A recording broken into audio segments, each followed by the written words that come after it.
Muchas gracias, señor presidente. Agradecerle su visita al Estado de México, darle la más cordial bienvenida aquí al Estado, y nos da mucho gusto que podamos tener esta reunión tanto para evaluar las acciones en materia de seguridad como las acciones en materia de los avances del COVID-19 en el Estado de México. Si me permite, empezaríamos con las acciones en materia de seguridad. Tenemos una presentación con algunos avances que quisiera yo mostrar y agradecer también la coordinación, el trabajo de la mano que hemos llevado a cabo con el Gobierno federal. Como lo expresa el señor presidente, hay una extraordinaria comunicación y coordinación con el Gobierno federal en todos los ámbitos que se trabajan en el Estado de México. Y agradecer al secretario de Defensa, al secretario de Seguridad, por supuesto a la secretaria de Gobernación, al secretario de Marina, al coordinador de la Guardia Nacional también, el trabajo que hemos llevado a cabo para fortalecer las acciones de seguridad en nuestro Estado. Empezaría con el tema de seguridad. Tenemos una presentación por acá donde tenemos brevemente algunas de las acciones. Primero, hemos tenido la definición de 32 regiones en el Estado de México, 650 colonias concentran los delitos de alto impacto, en donde trabajamos con presencia de todas las fuerzas estatales y federales. El estado de fuerza que tenemos, quiero reconocer el gran apoyo porque se ha venido incrementando el número de elementos de la Guardia Nacional. Ya llegamos a cerca de 9,000 elementos que tenemos de la Guardia Nacional en el Estado de México, lo cual nos ayuda a crecer de manera importante el estado de fuerza y nos permite trabajar de manera con mayor presencia en todas las regiones. Un trabajo de inteligencia dirigido a atender objetivos específicos, sobre todo en el caso de los delitos de alto impacto, en donde destacamos que se ha logrado una disminución del 17.4% en los delitos de alto impacto, en lo que va del periodo de enero a mayo de este año comparado a enero a mayo del año pasado. La presencia en los hospitales COVID por parte de la Guardia Nacional para el resguardo de las instalaciones y también un trabajo muy importante que se empezó desde que iniciaron los saqueos. Ustedes recordarán que a principio de la pandemia y a principio de año también empezó a haber una serie de saqueos en tiendas de autoservicio. Se hizo un trabajo muy importante de inteligencia para inhibir estos hechos, para detener a los responsables y para evitar que siguiera habiendo este tipo de sucesos. En la parte de homicidios, donde hemos tenido una disminución del 4.9%, hemos tenido una estrategia para definir 15 sectores en 4 regiones del Estado de México que abarcan el 80% de los delitos. En estas regiones se han estado mapeando de manera muy puntual para darle seguimiento a las colonias que tienen mayor incidencia, días y horarios a los que esto sucede, para reforzar, por supuesto, la vigilancia y el patrullaje y llevar acciones en particular de operativos focalizados para la detención. Uno de los delitos que ha tenido incremento y que debemos atender de manera más eficaz es la extorsión. Estos delitos que además afectan a un número muy grande de ciudadanos, en donde principalmente a través del cobro de piso, extorsión a transportistas, se ha venido incrementando, y hemos realizado operativos conjuntos con las fuerzas federales para poder detener a los grupos delincuenciales que están llevando a cabo estos hechos de extorsión, y hemos estado implementando un sistema tanto para el registro de base de datos de números telefónicos usados para el delito, como también estamos avanzando en un proceso del registro de voz de las personas privadas de la libertad que están en el Estado de México, para poder tener identificadas esas voces, debido a que la mayoría de estos delitos de extorsión se cometen en los centros penitenciarios. Tenemos un avance del 54% en este registro y, por supuesto, todo un tema de fortalecer las acciones para que no se lleven a cabo ya estas acciones dentro de los penales que se encuentran en el Estado de México. Regreso al tema de los saqueos, en donde hemos tenido 71 convocatorias y se ha logrado inhibir al 66, es decir, 93% de estos saqueos se han logrado inhibir gracias a un monitoreo de redes sociales, a un trabajo de inteligencia a través de las redes y un monitoreo permanente de más de 900 establecimientos de autoservicio a través de nuestro centro de mando, el C5. Yo hasta aquí mencionaría en la parte de seguridad y pasaría a la siguiente fase, que es el avance del COVID-19 en el Estado de México. Quisiera empezar haciendo una remembranza de las acciones que se han venido haciendo, porque es importante que tengamos conciencia de que esas acciones que se han venido haciendo nos han ayudado a evitar que la pandemia sea mayor y que la afectación tanto de contagios como de hospitalizados sea mayor de lo que originalmente se había estimado o previsto en el caso del Estado de México. Primero, con un seguimiento muy puntual a través de 284 brigadas de muestreo para identificar a quienes hubieran tenido algún contagio, para darle seguimiento a los casos y síntomas y también para monitorear los contactos que estas personas hayan tenido, y esto de manera muy temprana nos permitió estar identificando oportunamente los casos. Segundo, un esquema de filtro, de tamizaje que le hemos llamado nosotros, con 70 unidades móviles instaladas afuera de los hospitales, para que quienes tuvieran algún síntoma llegaran a la unidad móvil y ahí pudieran ser atendidos y definir si era necesario hospitalizarse o si podían atenderse y mantenerse en sus domicilios dando un monitoreo. ¿Por qué la importancia? Porque con estos filtros evitamos que alguien que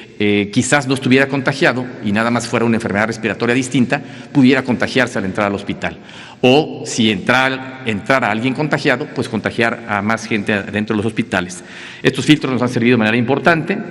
Y también un esfuerzo de apoyar mucho a los grupos vulnerables, en especial, por ejemplo, adultos mayores y personas que tienen diabetes o hipertensión. Se ha estado repartiendo de manera permanente las medicinas que requieren en sus hogares para evitar que ellos se trasladen a los centros de salud.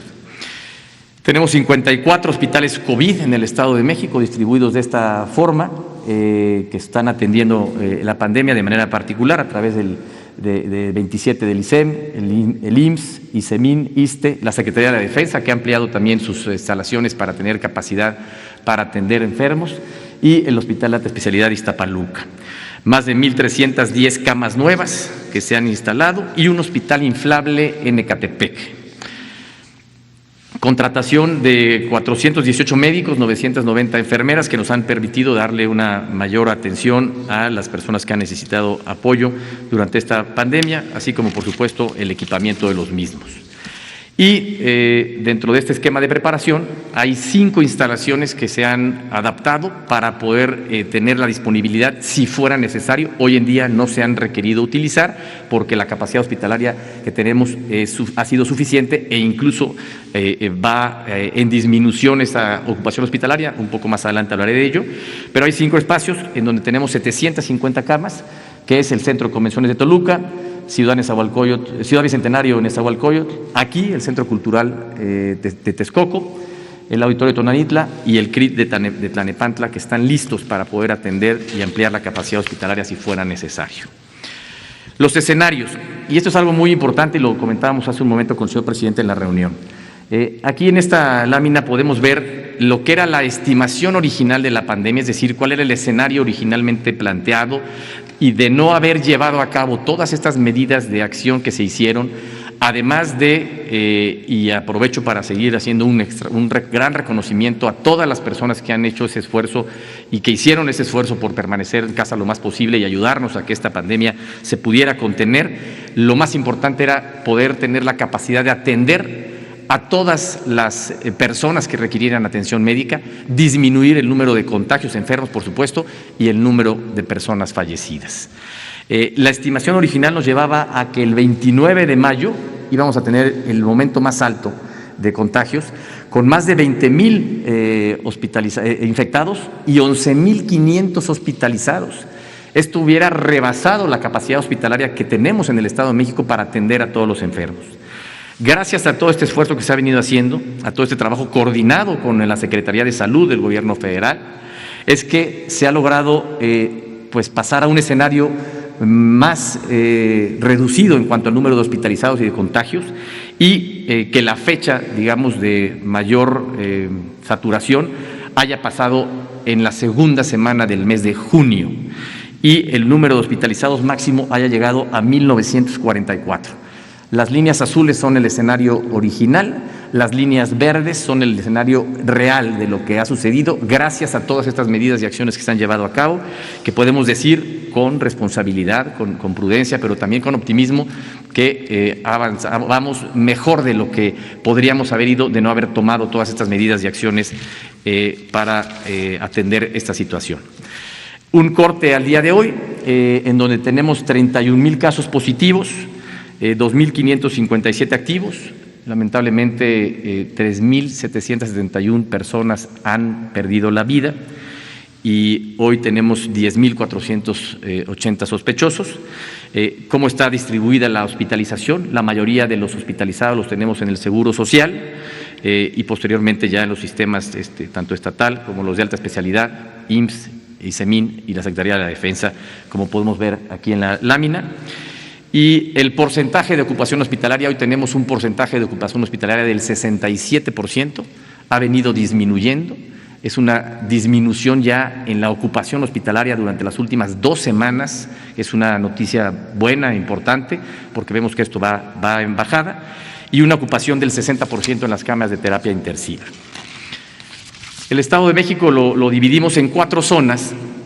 por la concentración poblacional y por la dinámica de movilidad que hay en cada una de las regiones del Estado.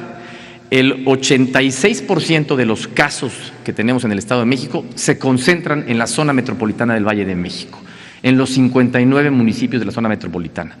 por la movilidad, por la densidad poblacional, por la actividad económica, por toda esta relación que hay con el Valle de México, con la Ciudad de México. Ahí se concentra el 86% de los casos. Aproximadamente el 12% en el Valle de Toluca y el resto en la zona norte y sur del Estado.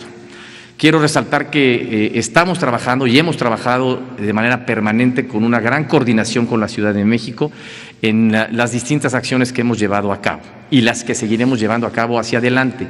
Esto es muy importante porque toda la zona del Valle de México nos divide solamente una calle y lo que sucede en una zona del Estado o en una zona de la Ciudad de México, al cruzar la banqueta estamos de un lado o del otro, de una entidad o de otra entidad. De ahí la importancia de llevar a cabo acciones de manera conjunta. Y ya hemos además homologado todas las actividades que se irán retomando hacia adelante para que sean las mismas actividades con el mismo porcentaje de aforo que se vayan retomando conforme avanza el semáforo epidemiológico, los distintos colores del semáforo hacia adelante. Resaltar, como lo decía yo hace un momento, que llevamos 2 semanas con niveles de ocupación hospitalaria a la baja. Esto es un avance importante que nos permite ver que vamos en una etapa de mejoría y que nos permite pensar en continuar con una fase de un retorno seguro a las actividades, cuidando siempre lo que sea llevar a cabo las medidas de higiene y de sana distancia. Y en esta última lámina presentamos un plan de regreso seguro que se ha elaborado de manera conjunta con la Ciudad de México y que nos permite ver las distintas acciones, donde hoy en día ya están abiertos, en el caso del Estado de México, los espacios al aire libre, es decir, parques recreativos, áreas naturales, zoológicos, que nos permitan ya que la gente pueda estar llevando a cabo actividades al aire libre de manera segura, con un aforo del 30%. Al pasar a la fase naranja, estaremos abriendo ya hoteles, comercios, restaurantes, establecimientos, manufactura, con un aforo del 40% y con, por supuesto, las medidas de higiene y de prevención y de sana distancia que son importantes mantener en todo momento. Al pasar a la fase amarilla, estaremos ya incrementando el aforo a un 60% en todas estas actividades que se han abierto o que se abrirán en la fase naranja, y ampliarla a espacios como museos, como teatros, que podrían también incorporarse en ese momento. Y al pasar a la fase verde, estaríamos ya reactivando y teniendo las actividades de manera ya normal y siempre previniendo y llevando a cabo las medidas de higiene, de prevención y de sana distancia. 2 temas muy importantes que yo quisiera hacer énfasis uno es que en esta etapa que sigue hacia adelante es muy importante que hagamos conciencia de que cada quien debe ser muy responsable de hacer el mayor esfuerzo por cuidarse a sí mismo, con temas tan pues importantes como lo es el tener las medidas de sana distancia y el uso del cubrebocas para poder pues disminuir el ritmo de contagios o disminuir la exposición al contagio. Y que este regreso seguro sea ordenado, sea pues por etapas, sea planeado y con una gran responsabilidad para que podamos ir avanzando en esta etapa de retorno a las actividades, en donde además se han incorporado más actividades a la fase naranja, pensando en la economía familiar, en donde debemos de pues darle oportunidad a que se reactiven estas acciones y pues retomar el esfuerzo y el apoyo al crecimiento de la economía familiar. Yo lo dejaría hasta aquí por el momento, agradeciendo nuevamente al señor presidente su presencia en el Estado de México y la gran coordinación y trabajo conjunto que hemos venido llevando a cabo con el Gobierno de México. Muchísimas gracias. Gracias, señor presidente.